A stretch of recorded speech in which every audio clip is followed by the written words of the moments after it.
Good morning, I'm Tyler LaCours. And I'm Stephanie Gick. Here's what's happening in the KW region. Many university students are winding down from a busy semester, but for some, there are still issues with their living accommodations. The Icon building construction has not yet been completed, despite tenants living there for 3 months. Alex Vistula has more about the living conditions in the still incomplete building. Thanks. The Icon building in Waterloo is still under construction, nearly 3 months past the student move-in date. Students that signed on to live in the Icon student housing complex were promised a rooftop terrace, a recreation center, and a quiet study area, but were surprised to find that many rooms still lacked basic accommodations like desks or couches. It was just so stupid dealing with this. I kind of wish I didn't sign a lease here. It's really nice, but there's other nice buildings in Waterloo that you could get. Students who sought compensation for the delays on their new home had their first month's rent repaid, but what is the price of safety? Residents endure multiple false fire alarms each week, and some safety procedures remain unclear. I live on the 25th floor, so there's no real fire escape route from there. So if there's a fire from the bottom floors, right, there's nothing really else you can do because you can't go down if the fire's coming up, right? So although they declined to comment, Icon maintains that their building upholds the minimum safety requirements. Despite the difficulties so far, some students don't find the conditions as bothersome as others. Once it's done, I think it's going to be an amazing place, but for now it's under construction and there's a lot of stuff missing, so once it's done I feel like it'll be a nice place to live in. As you can see behind me, the construction of the Icon building is still incomplete. Yet 3 months into the construction, and students still have high hopes. For SpokeTV, I'm Alex Vistula. Back to you. Thanks, Alex. Parents of special needs kids are able to shop easier thanks to Caroline's Cart, which has been introduced in a Zehrs grocery store in Fergus. Justine Fraser is at the store to tell us more about how the carts are a welcome addition for shoppers. Thanks. I'm at the Zehrs location in Fergus, which is the first Southwestern Ontario location to introduce Caroline's Cart. Caroline's Cart is a shopping cart created for special needs children. It provides parents and caregivers a viable option to transfer a child or adult through a grocery store without having to maneuver a wheelchair and a grocery cart at the same time. The store manager was approached by a concerned mother and immediately saw a way he could help his local community. I thought it was really key that we take this seriously. And I've also looked at in this community. Fergus is a very great community. It was like Christmas Day for the mother, Melody DeCourt, when she walked into Zehrs a few weeks after speaking with Jeremy and surprisingly saw 2 of the carts. Just made me feel so good, and it made me realize, just encourages me to believe in the good in people and how there are so many great people out there who want to help. Melody's young daughter, Scarlett, has Rett syndrome, a neurodevelopmental condition that affects the use of some muscles and body movements as well as speech. That's my job. My daughter is nonverbal. She can't talk. So my job is to be her voice and to speak up for her needs. Melody hopes to see more locations introduce Caroline's Cart into their stores. All Zehrs across Southwestern Ontario are hoping to have Caroline's Cart introduced into their store by January and February of next year. Back to you guys in the studio. Thanks, Justine. Winter tires can mean the difference on slippery roads. With snow in the forecast, many are preparing their cars for winter. Alan Broadhagen has more reasons to change your winter tires. With winter on the horizon, many Canadians are preparing for the cold weather and slippery roads by simply changing their tires. Last year, with my new car, I had a few instances where there were close calls, and I figured with the new car there would be good tires. But this year I've decided to put on winter tires. Rob Lennon of Elliott Motors in Stratford says that even having all-season tires isn't the same as having winter tires. An all-season tire will start to get hard and freeze below 7 degrees, and a winter tire will not. The benefits to a winter tire versus a all-season is a winter tire with the softer compound can help you stop. Most insurance companies ask people to put their tires on starting early November and have them on all the way until the end of March and sometimes the middle of April. Ryan Buckholtz of Jocelyn Insurance says there are some financial benefits to having winter tires through the cold season. Every company now gives you a discount. It ranges anywhere, it can be from 2% to, I've seen some companies up to 10%. You find most of them probably in the 5% area. According to a survey done for the Tire and Rubber Association of Canada, 65% of drivers in Ontario use winter tires. One main reason for not using winter tires, though, was the cost of them. I only am this year because I got a deal. They're $1,000 for 4 new tires, which is a lot of money. Winter tire prices can range from about $50 a tire to around $400 a tire, based off of what type of vehicle you own. For SpokeTV, I'm Alan Broadhagen. Thanks, Alan. Winter weather can be tough on normal drivers, but especially hard on public transit. SpokeTV's Nadia Elawad takes a look at those effects on the Grand River Transit. With winter right around the corner, we can expect weather conditions to change drastically, affecting many things and people in the Twin Cities. GRT bus driver Mark Beck says the upcoming season is probably the most challenging out of the year, but knows how to adjust to the difficulties it brings.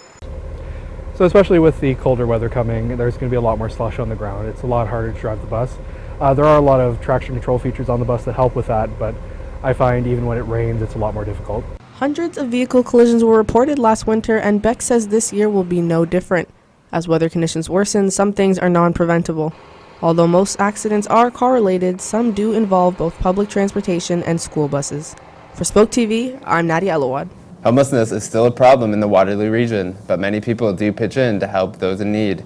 Nadia Elawad has more about how the House of Friendship approaches the holiday season.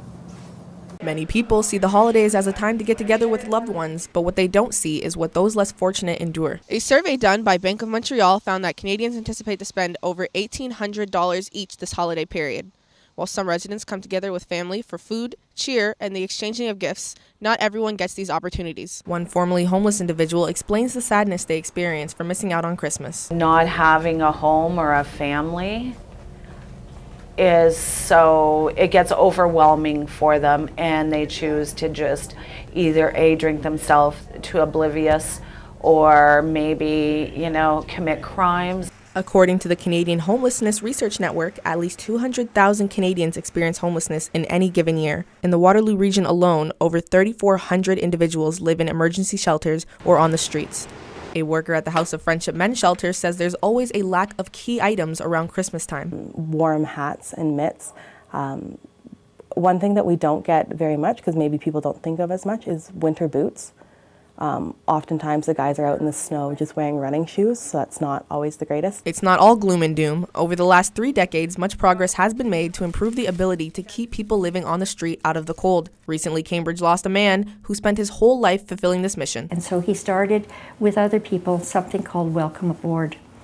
And it was started in our local Lions Club hall.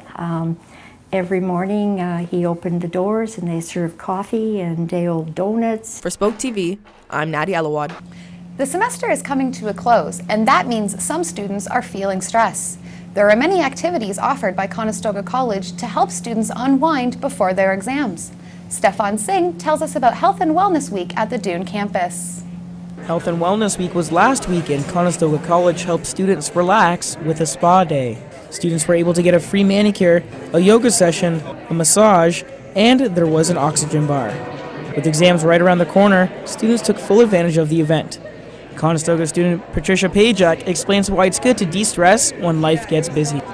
It's really important, so it keeps you sane and really helps the energy flow through your body. Tamara Tismanar is an architecture student and describes what the toughest part about having to balance school and life is. Mostly time management.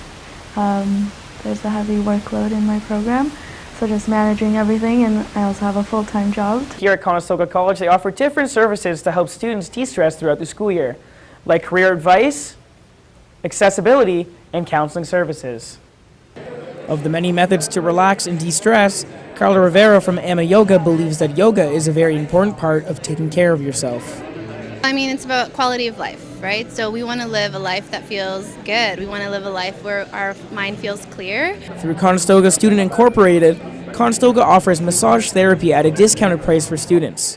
There's something around campus to help everyone de-stress. For SpokeTV, I'm Stefan Singh. Thanks, Stefan. And now Stephanie Gick has a look at this week's weather. Thanks, Tyler. Today we're looking at rain, but above seasonal temperatures with a high of 10 degrees. For tonight, expect the rain to continue with a low of 6. The clouds are going to stick around for the rest of the work week, but there will be some warm temperatures. For Wednesday, the high is 11 degrees with a 40% chance of showers and a low of 3. Thursday is more clouds and a chance of showers, but a little cooler with a high of 5 and an overnight low of 2 degrees. Expect the same Friday as Thursday, rainy and 5 degrees. The overnight low will dip to -3, so be careful on the roads. The sun will come out for the weekend, but expect temperatures to continue to drop with a high of 1 degree. Clouds are expected to increase overnight with the temperatures dropping to -4. For Sunday, there's a 60% chance of flurries and a high of 1 degree. Now back to Tyler for sports. In sports, Henry Burris and the Ottawa Redblacks beat CFL MVP Bo Levi Mitchell and the Calgary Stampeders to win the Grey Cup on Sunday. Burris, who was named the game's MVP, threw for 461 yards, including hitting Ernest Jackson for an 18-yard strike in overtime. In other tough Calgary sporting news, the Laval Rouge et Or, led by quarterback Hugo Richard, won their 9th Vanier Cup as they defeated the Calgary Dinos 31-26. In Rangers news, the Rangers played twice this weekend. In the first game Friday, the Rangers lost to Owen Sound 6-2. Attack forward Patrice Palmu chipped in 2 goals and added an assist. In the second game, the Rangers went to Saginaw and beat Mitchell Stevens and the Spirit 4-1. The election may be over, but political controversy still managed to spill over to Canada this week when confusion over a Twitter account thrust a nearby theatre into international spotlight. A small theatre in Hamilton is causing a commotion online for people south of the border. Hamilton Theatre Inc., the oldest in the city, was mistaken on Twitter for the Broadway play Hamilton. Hundreds of Americans began to send angry tweets to the theater after the Broadway cast addressed Mike Pence, who was in the audience of a recent play in New York. Some people even talked about staging a protest outside the small theater, much to the amusement of the staff of the mostly volunteer-run business. The Twitter profile of Hamilton Theatre does state they are located in Ontario. With Christmas just around the corner, some people may be considering a virtual reality headset. Waterloo has another option. With the opening of a virtual reality arcade, Cassandra McNeil has a difference between the arcade and the at-home experience. Control V in Waterloo is Canada's first virtual reality arcade, and it's trying to change the game for VR. Robert Bruski, CFO and partner of Control V, hopes that with technology expanding, VR is here to stay. And one of our prerogatives is to help the adoption of virtual reality by the masses. So as people get more comfortable with virtual reality through a gaming atmosphere, they'll likely take it on for other types of requirements, whether it's education or health or whatever they may think of.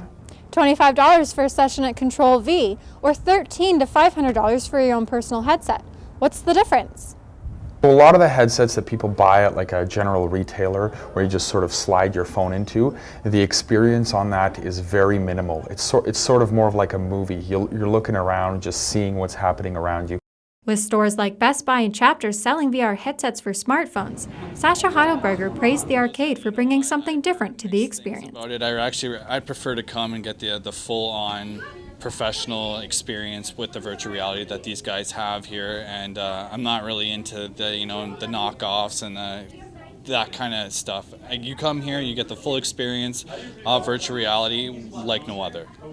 This isn't the first time VR has hit the scene, but with new tech, brand support, and demos, it could be sticking around. For SpokeTV, I'm Cassandra McNeil. So Steph, have you ever tried virtual reality? I have. I walked on a cobblestone street in Europe with one. What about you? Yeah, I used it to deep sea dive underwater. It was probably one of the coolest things I've ever done. That's awesome. I love VR. I think it's great. That's all for today. Check out SpokeTV.ca for more stories and follow us on Twitter. I'm Tyler LaCours. And I'm Stephanie Gick.